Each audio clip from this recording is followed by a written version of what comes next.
ओम Sai Ram. Khaparde diary का आज यह 11वां एपिसोड है। 8 दिसंबर 1911। दादा साहिब जी लिखते हैं कि मैं कल और परसों अपनी डायरी में एक महत्वपूर्ण बात लिखना भूल गया था।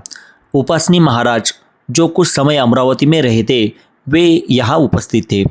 जैसे ही उन्हें मेरे आगमन का समाचार मिला वे तुरंत मुझसे मिलने आए।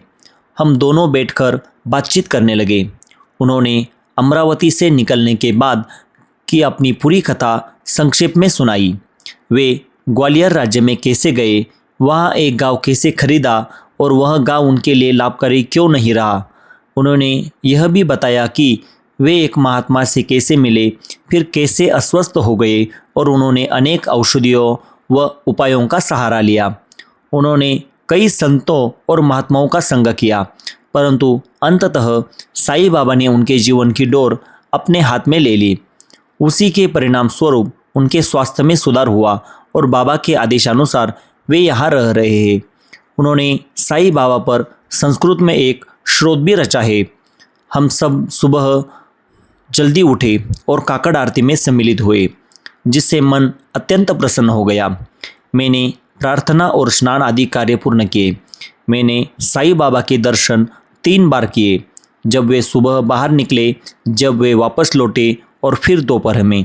उस समय बाबा ने मेरी ओर देखकर कहा, क्या सरकार?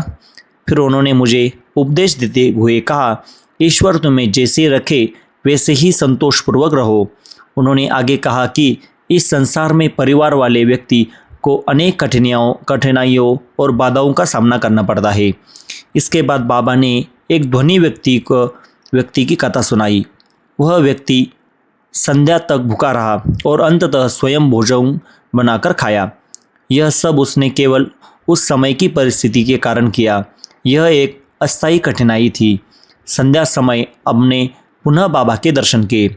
उसके बाद हम दीक्षित वाड़ा के बरामदे में बैठकर बातचीत करने लगे। मुंबई से आए 2 व्यक्तियों ने एक सितार लाया था। उन्होंने सितार की संगीत में भजन गाया।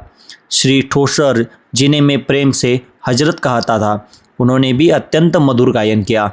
भीष्म ने भी प्रतिदिन की भांति भजन किया। मध्य रात्रि तक का समय अत्यंत आनंदमय बीता। ठोसर जैसे प्रसन्न चित्त साथी का साथ हमें मिला था। मैं लंबे समय तक अपने पुत्र बलवंत, मुंबई से आए लोगों और अन्य साथियों के साथ ध्यान आदि विषयों पर चर्चा करता रहा। इस प्रकार आज का यह दिन आध्यात्मिक अनुभव और सत्संग में व्यतीत हुआ। खापरडे डायरी की अगली कहानी लेकर हम फिर मिलेंगे हमारे अगले वीडियो में। तब तक के लिए ओम साई राम।